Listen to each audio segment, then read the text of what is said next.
இந்த பகாசூரின்றவன் இந்த ஊர் பந்தியில இருக்க மத்த சாப்பாட்டையும் ஒரே ஆளே சாப்பிட்டுட்டு இருக்கான். இதெல்லாம் அந்த ஊர்ல இருக்க மத்த ஆட்களுக்கு சாப்பாடு பத்தாம போயிடுது. இப்ப இங்கேயுமே சாப்பாடு இதுக்கு மேல தரமாட்டாங்க தெரிஞ்சுக்கிட்டே இவன் அங்க இருந்து கிளம்பி வீட்டுக்கு போய் அவன் அம்மா கிட்ட பசிக்குது சாப்பாடு கொடுன்னு கேக்குறான். அவங்களும் சாப்பாடு எடுத்துட்டு வந்து கொடுக்குறாங்க. அந்த பக்கமா வந்து ஒருத்தன் உன்னோட பையன் அங்க மொத்த சாப்பாடையும் முழுங்கிட்டு இங்கேயும் வந்துட்டானா சாப்பிடன்னு சொல்லிட்டு கிண்டல் பண்றான். இதை கேட்ட பகாசூர் அம்மாவும் என் புள்ள சாப்பிடுறதுல உங்களுக்கு எங்கடா வலிக்குது சொல்லி திட்டி விட்டுறாங்க. சோ அடுத்த நாள் இவனும் பசிக்குது சாப்பாடு உட்காரான். இவனோட அம்மாவும் சாப்பாடு வைக்கிறாங்க.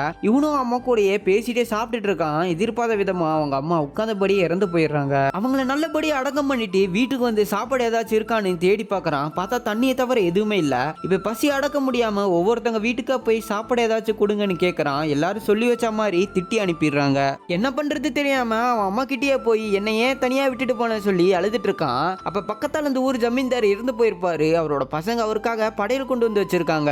இத தூரத்துல இருந்து பார்த்த பகாசூரன் ஜமீன் ஃபேமிலி கிளம்புனதும் அங்க போயிட்டு அந்த படையில எடுத்து சாப்பிட ஆரம்பிச்சாராம். ஆனா எதிர்பார்த்த விதமா திரும்பி வந்த ஜமீனோட பையன் எங்க அப்பாவுக்கு வச்ச படையில நீ சாப்பிடுறியா சொல்லிட்டு கல்ல கொண்டு அடிக்கிறான். சோ இதனால பகாசூரன் அங்கேயே இறந்து போயிடுறான்.